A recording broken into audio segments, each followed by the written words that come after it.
Have you been stressed, anxious, or worried? Have you felt pangs of loneliness in recent times? Are you longing for greater connection with others in the world around you? In a phrase, are you looking for happiness? You are not alone. Millions of others are seeking this feeling of spiritual, mental, and physical wellness too. This podcast explores the underlying causes of unhappiness and shares with us the secrets of rewriting the frequent thoughts and redirecting the common behaviors that keep us in that state. Join forensic psychologist and best-selling author Dr. Neehall and her guests as they dive deep in the realm of psychological wellness and explore ways of finding happiness on demand. Thank you for joining us, and I'm here with Dr. Joan Neehall, clinical psychologist, and today's topic is narcissism. What is narcissism? Narcissism, I'm going to go to my Bible, which is our DSM-5, or the Diagnostic and Statistical Manual of Mental Disorders.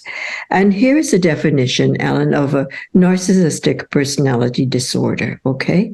A pervasive pattern of grandiosity, either in fantasy or behavior, need for admiration, and lack of empathy. It starts in early adulthood and presents in a variety of contexts as indicated by 5 or more of the following symptoms. 1, has a grandiose sense of self-importance. For example, exaggerates achievements and talents, expects to be recognized as superior without commensurate achievements. 2, is preoccupied with fantasies of unlimited success, power, brilliance, beauty, or ideal love. 3, believes that he or she is special and unique and can only be understood by or should associate with other special or high-status people or institutions. 4, requires excessive admiration. 5, has a sense of entitlement, that is, unreasonable expectations of especially favorable treatment or automatic compliance with his or her expectations. 6, is interpersonally exploitative. In other words, exploits other people. That's an important one, by the way, because the person will take advantage of others to achieve his or her own ends. 7, lacks empathy. That is, unwilling to recognize or identify with the feelings or needs of others. Their frame of reference is themselves. 7, is often envious of others or believes that others are envious of him or her. The last one is shows arrogance, haughty behaviors or attitudes. Now, the question that emerges is there a difference between overt and covert narcissism? Well, it's not very clear in the literature. However, why narcissistic behavior is sometimes displayed in covert behavior rather than overt ways, we're not quite clear on that yet, okay? Some situations might trigger a covert narcissist, and here are some examples. Being ignored, feeling disrespected, threats to their ego, feelings of shame, being around high-status people, feeling less attractive or less educated than others, having less of something than others, not getting the attention they think they deserve, jealousy, lack of control. So to recap, covert narcissism is characterized by the same behaviors of overt narcissism that we just discussed, and it's displayed in less obvious, more subtle ways. The exact causes for this are not known, but genetics and early relationships may play a role. Look, they navigate the world with a sense of self-importance and low self-esteem. They fantasize about success and grandeur. Malkin, a researcher, points out that the traits of covert and overt narcissism are really the same, and that's been proven in the literature, by the way. It's really the same. I say, from my take on it, is that it's a disorder of low self-esteem. That's why it manifests in these ways. Now, the question that will emerge is, how do you spot them? You know, the listener is probably saying to you and I, well, how do I know if a person's a narcissist? Well, here are some questions that I created for you to look at. Do they consistently need admiration and validation from others? Do they lack empathy and struggle to care about the feelings of others?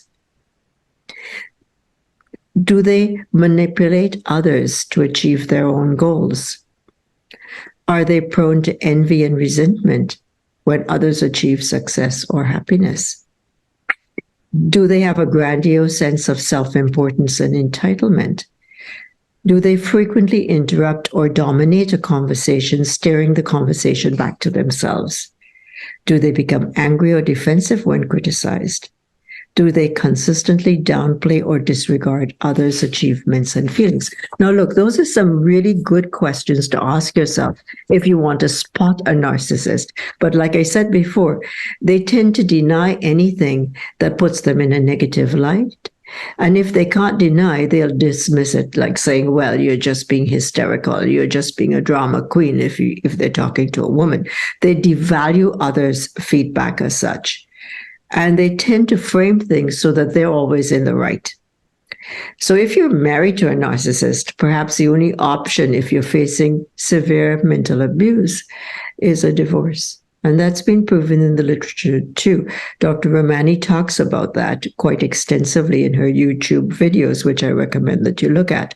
Now, here's the question, Alan. How do you differentiate between healthy self-esteem and narcissistic self-esteem? One, with healthy self-esteem, that's really involving having a realistic view on yourself, a positive view of yourself, but it's not inflated. You feel good about your self-worth and your abilities. You're able to maintain a balanced perspective of both your strengths and your weaknesses. Healthy self-esteem allows us to have confidence in our abilities, to set ourselves up for success by setting realistic goals, acknowledging that we might fail at times, and it's associated with emotional resilience, emotional well-being, and the capacity to form healthy relationships. Now, here are some key differences between healthy self-esteem and narcissistic behavior. Let's look at the source of self-worth. With healthy self-esteem, self-worth comes from an internal sense of self-worth based on self-acceptance and self-compassion. Narcissistic behavior, on the other hand, relies on external validation, admiration, and praise to bolster self-esteem. Empathy. With healthy self-esteem, you can empathize or genuinely relate to others. You can care for other people's feelings. Narcissistic behavior, on the other hand, often involves a lack of empathy, as narcissists tend to prioritize their own needs and desires over those of others. They come first. What about relationships with other people? Healthy self-esteem contributes to positive and fulfilling relationships because individuals with healthy self-esteem tend to look at other people and gauge their relationship in relation to other things in their lives. It's not just all about them. They show respect and they value other people. Whereas with narcissistic behavior, that usually leads to dysfunctional relationships because the relationships are characterized by manipulation, exploitation, and a sheer lack of reciprocity. They'll give you something, but only if they think there'll be something in it for themselves. There's no such thing as unconditional giving. And what about criticism? With healthy self-esteem, we accept constructive criticism and learn from our mistakes because it doesn't threaten our self-worth. Narcissistic behavior, on the other hand, often results in a defensive reaction to criticism as it challenges the narcissist's fragile self-esteem. And that's an important point, the fragility of their self-esteem. Motivation. With healthy self-esteem, we're motivated to set and pursue realistic goals with a focus on self-improvement and personal growth. But narcissistic behavior is driven by a desire for external validation, achievement, and superiority, a sense of entitlement. While healthy self-esteem is a positive and necessary psychological attribute, narcissistic behavior is characterized by an excessive need for external validation, lack of empathy, and a focus on entitlement. They're better than the rest of the world. Now, look, recognizing these differences is crucial for understanding and navigating these relationships. I call it swimming with barracuda, and you're hoping and praying you don't get bitten. Okay. Now, how do these narcissistic traits develop? What's their trajectory? People have often asked me, well, how do they develop? We know in DSM, as I quoted just now, that they manifest themselves in early adulthood, but what's its trajectory? Narcissistic traits typically develop over time and are influenced by a combination of genetic, environmental, and psychological factors. So let's look at early childhood experiences, because that's where the story starts. Parenting styles. Narcissistic traits could be influenced by parenting styles. For example, excessively indulging parents, where a child is overpraised and overvalued, and this will contribute to the development of narcissistic traits. Conversely, neglectful or overly critical parenting can also play a role. Excessive praise for children who are consistently praised for their accomplishments and not taught to cope with failure or criticism. These kids can come to expect constant admiration and develop an inflated sense of self-worth. There are cultural factors. Societal values and cultural norms can contribute to narcissistic traits. And I'm talking about cultures that emphasize individualism, like ours, competition, and material success. Individuals may be more prone to developing narcissistic tendencies if these are the cultural norms.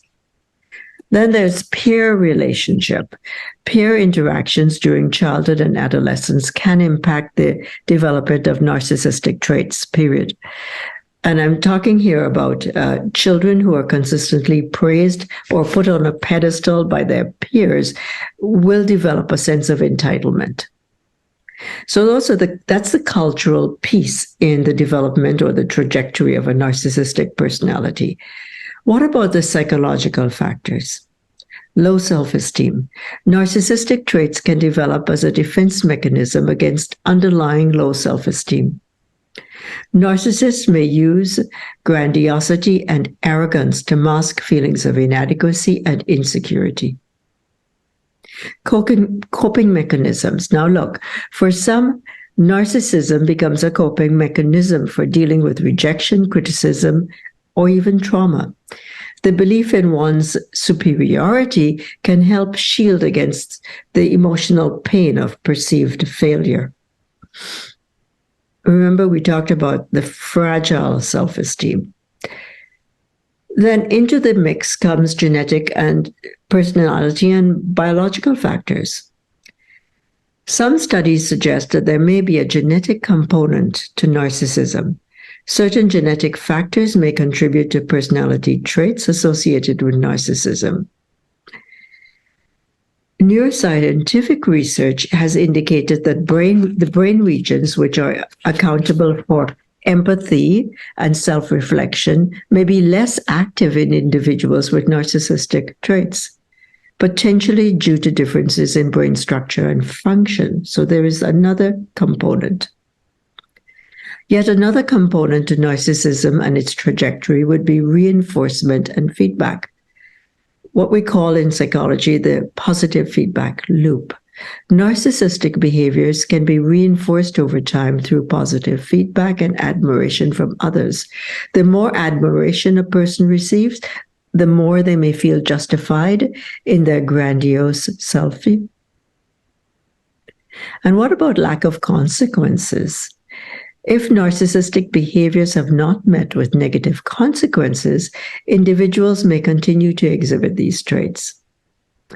Narcissistic traits exist on a spectrum ranging from healthy self-esteem to narcissistic personality disorder, or what we call NPD.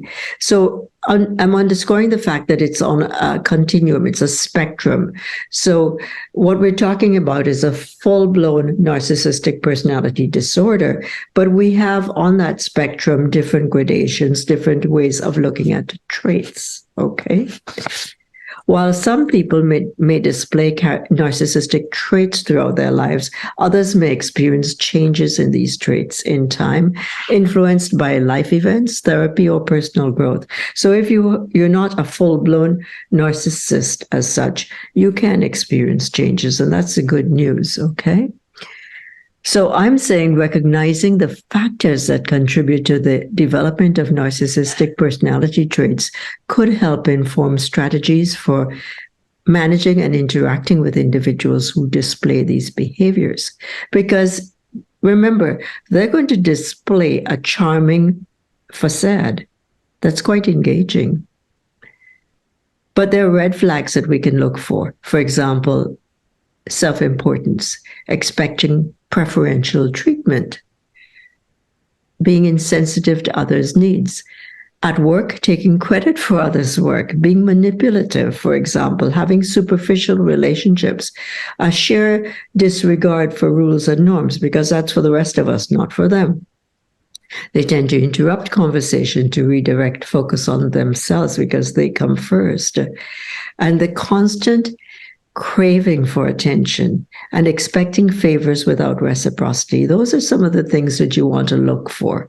And that's right across the board, be it romantic relations, relationship with friends who are showing some of these traits, at work, at home. So if it's happening at work, and it could occur with your employee or your employer, okay, what are you supposed to do? Well, I say document. Document the critical incidents. Keep a detailed record of what's happening so that you can use this when you are reporting the case or seeking help with a higher authority or going to HR with this issue. Because I tell you, it can be very intractable at times. It can be difficult. As I mentioned, swimming with barracudas. Set boundaries. Setting boundaries, I think, is crucial in all relationships, not just with a narcissistic personality. But be very clear. This is as far as I'm going to go. No, you just crossed a line. And that takes me to yet another thing that we need to do in all relationships, not just with narcissists, but learn to be assertive. Be clear as to what you expect, show respect, but be clear as well that this is as far as the gravy train goes. No more. Okay? And be aware that you want to self-regulate. By that, I mean regulate your emotions. Do not react with emotion. Be very clear, this is what we're talking about, because they're going to be drama queens with you. I told you they'll blame. They'll turn it around so that they're in the right and you're in the wrong. So what are you going to do in a situation like that? I think it's very important to regulate your emotional control and not react. Practice active listening.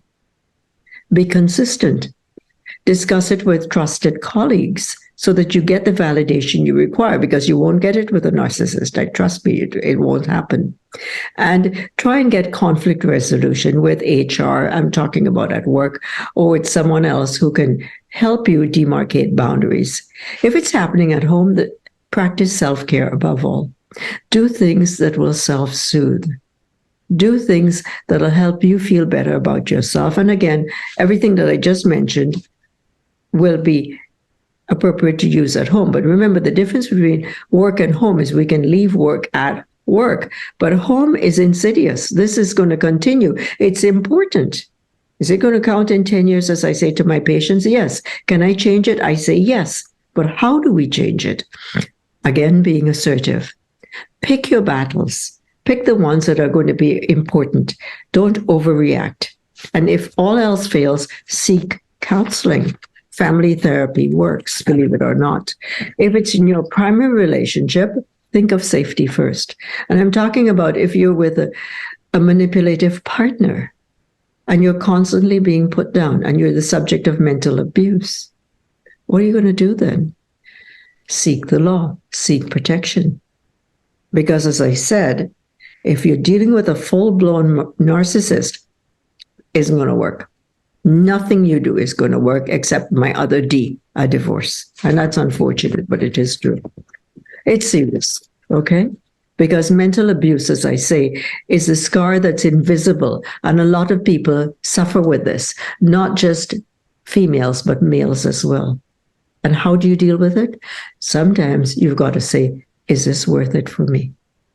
Is this affecting my self-esteem, my sense of self? Because we're all born with high self-esteem. And why am I putting up with this? What's it saying about me? How can I change? Perhaps I need to deal with my intrapersonal relationship or my relationship with myself by going and seeking professional help to find out what's this all about. Is it codependence? Is it some should in my life? We should stay together till death do us part. Well, you are dying. I told you, you're swimming with barracuda. You're going to get bitten. And I am being serious today because it is a serious issue. And it's one in which people don't see it. But picture, if you will, you're in a cast from your big toe right up to your neck. You can't move. You're immobile. And then you start questioning your self-worth. Listen, that's serious, okay? Here are some other questions that you might want to ask yourself. Am I seeking support? Or am I keeping it all within myself? Am I going to friends, family, a parish priest, someone for some help? Am I practicing self-care? When you're with a narcissist, guys, it's important to keep your self-disclosure superficial because they're going to use it against you. And it's going to come to bite you and you know where. So keep the conversation superficial. Don't disclose too much about your Achilles heels because that's going to come back at you. That's what they do. And accept the fact that they are not going to change. They're fine. They're quite content being who they are. You need to change.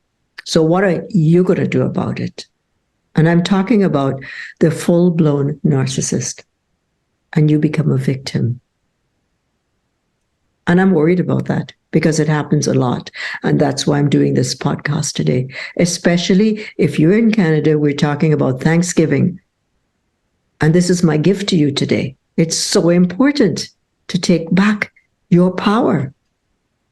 So think about ways in which you get triggered by them, how you get destabilized, and what you can do to take back your power. They don't want you to succeed. Be aware of that. They might give you fancy words like, I'm so sorry, I didn't realize this.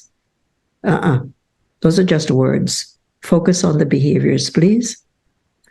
And they be aware too that their only frame of reference is there. So if they give you something, don't say to me, well, they gave me a gift. Oh yeah, but what were the strings attached to it?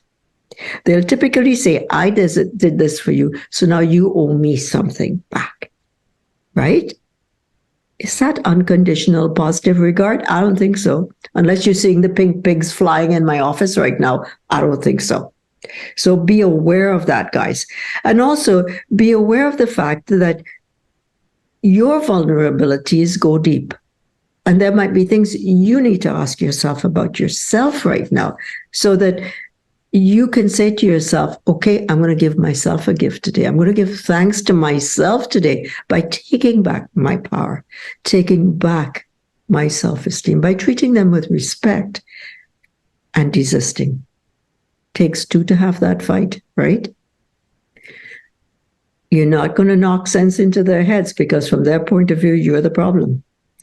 And remember, the law of reciprocity does not exist with them. Not because you're kind to them do you think they're going to give it back to you. Not unless you see the pink pigs flying in my office. I don't think so. It's not going to happen, okay, guys? So what am I saying today? I'm giving you hope. I'm saying to you, you can do something about it, especially if it's just a trait. And if it's just a trait, in other words, it's not a full-blown narcissist you're dealing with, my advice to you right now, and I am giving advice, is to go seek professional help, please.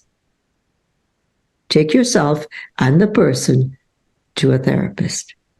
And above all, if that doesn't work, ask yourself one question. What's in this relationship for me? You got to count. You got to be important too.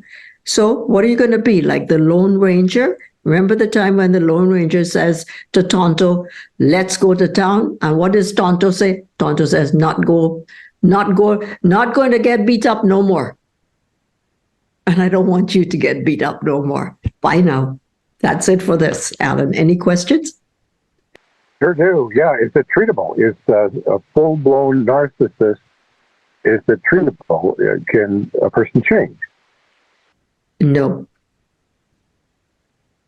And unless you're dyslexic, I didn't say it's on. I said no. If it's a full-blown narcissist, they are not going to change because of the premises that I gave you on DSM. One of the premises is they see everything in relation to themselves. There are brain dysfunctions going on from a neuroscientific point of view. There's the culture that's also involved. It's like a layer cake. There's so many reasons why it's not going to happen. And that's why I say if it's a trait, if it's on a continuum, on a spectrum, and they're showing some traits, yes, definitely, let's treat that. But if it's a case of a full-blown narcissist thinking to himself, well, here's a case, the wife is going to seek a divorce and it's going to cost me my shirt, so let's go for counseling. He will do what he needs to say and do to preserve his net worth. That doesn't mean he's going to change. And that's why you need a skilled therapist to tease out the muddy waters, to focus on what's really going on, what's another layer on that layer cake, because there are many layers. So my point to you is, if it's a full-blown narcissist personality disorder, it's not going to change. You go and look at this woman whom I really like, this psychologist, Dr. Romani talks about it. And she makes it very clear to her listeners, they're not going to change. And I think I'd be doing a disservice to our listeners today to give you false hope and say they're going to change. The only person who can change is you. And you need to dig deep within yourself and ask yourself, what's in it for me? And there are many answers that are going to come up from that need and warrant psychological introspection. You're describing somebody that is in my sphere of people I know, almost to a T, and I always put it down to selfishness. What's your comment on that? Extreme selfishness. Well, that nails it. You just nailed it on the head, because as I said before, a narcissist is manipulative and sees everything in relation to himself. So of course, selfishness is part of it, because it's the ego of the self. I'm going to worship God, but the God I'm worshiping is me. Not the God up there or wherever. It's me. And I come first. And I will manipulate you. I will tell you that you need to sell me that classic car for less than it's worth today, because I deserve it. And I am special. And you are nothing. You just have to do this for me. But I won't say it to you in those blunt terms. Remember, they are very self-effacing. They're very smooth in the way they present. So in fact, they could hoodwink you and you don't even realize it. You think you're doing them a favor in the end, because they're very elegant and sophisticated. They're charming people, by the way. That brings me to entitlement. They are entitled because they're privileged and different than you and I. So they are entitled to these things. And you'd be amazed to know how many of us can become victims and fall victims to their manipulative ways. And that's why this podcast is so important for our listeners to learn, to get a handle on it, because it's a trait that's been bandied around like gaslighting. And I call it psychobabble, actually, that we use these terms as lay people, but we really don't know what we're talking about. And I want people to be empowered today. This is my gift for Thanksgiving to our listeners, that they can learn what it is and what to do about it. Because if you demarcated boundaries and you were assertive and you started practicing self-care, your self-worth goes up incrementally. Their power decreases. So that's a really nice distribution of power in which you start feeling okay, because if you tell them or you confront them, all hell is going to break loose, because they're going to unleash it on you and blame you. And before you know it, you're saying, mea culpa, mea maxima culpa, I am so sorry. You take the blame, and you really shouldn't, but you do, because that's how they can chop you down like that. And that needs to stop. Sounds to me like you've given very sound advice to people that are in close proximity of someone who's a full-blown narcissist. Essentially, you need to get them out of your life. Yes, that's exactly what I'm saying. And that's your gift to yourself. But I'm also underscoring that if it is not, it's on a spectrum, okay? So if you're dealing with a person with just some of the traits, there is hope. Listen to what I said that we should do, okay? Demarcate boundaries. Be assertive. Start record keeping. Go for counseling. Practice self-care. Ask yourself, what's in this relationship for me? Should we stop it? Should we do something about it? Those are the things we should do. But now we must stop. Very well put. If people want more information, how can they get it on your website? Yes, they can go on my website. On the website as well, we have a Thanksgiving letter and also a blog for October. And in November, we'll have one on Remembrance Day, www.neehall.com. Well, I want to thank you, Dr. Joan Neehall, for this very enlightening session. So until next time, thank you very much for being with us, and we'll see you next time. Thank you. Bye, everyone. Thank you for joining this discussion on happiness. We hope this helps to inspire you to lead a more joyful life. To dive deeper into the subject of happiness, be sure to check out Dr. Neehall's book, Happy is the New Healthy, available as an ebook or hardcover. For additional resources, visit our website at drneehall.com. Until next time, stay happy.